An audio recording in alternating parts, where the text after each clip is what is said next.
নমস্কার বন্ধুরা, আজ বানাবো মৌরলা মাছ দিয়ে ঝিঙে আলুর ঝোল। তো আমি মৌরলা মাছ নিয়েছি নুন হলুদ মাখিয়ে। এখন একটা কড়াইতে সরষের তেল গরম করে নিয়েছি, মাছগুলো ভেজে নেব। দেখুন মাছগুলো দিয়ে দিলাম। মাছগুলো এখন উল্টে পাল্টে সুন্দর ভেজে নেব। দেখুন মাছটা আমার ভাজা হয়ে গেছে, এখন মাছগুলো তুলে নেব।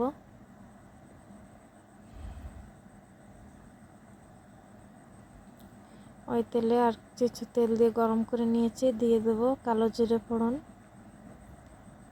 আর দিয়ে দেব দুটো আলুকে খোসা ছাড়িয়ে এইভাবে কেটে নিয়েছি, দিয়ে ভেজে নেব। এখন আলুটা দিয়ে দিয়েছি, এখন লালচে করে ভেজে নেব নুন হলুদ দিয়ে। এখন আলুটা আমি ভেজে নিয়েছি, দিয়ে দেবো কেটে রাখা ঝিঙে,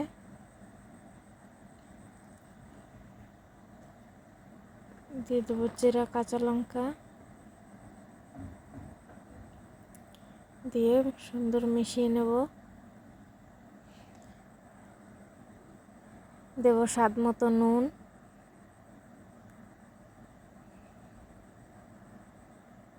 দিয়ে দেবো 1 চামচ হলুদ, দিয়ে মিশিয়ে নেব। তো আপনারা বাড়িতে বানিয়ে খেয়ে দেখবেন বন্ধুরা।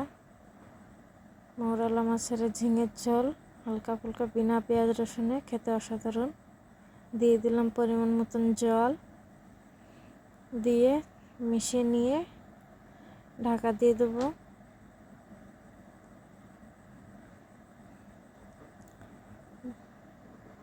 ঝোলটা ফুটে ওঠা পর্যন্ত ঢাকা দিয়ে দিয়েছিলাম। দেখুন ঝোলটা আমার ফুটে গেছে।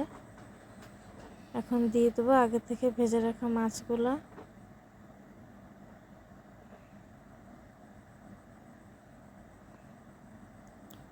এখন মাছটা দিয়ে দিয়েছি,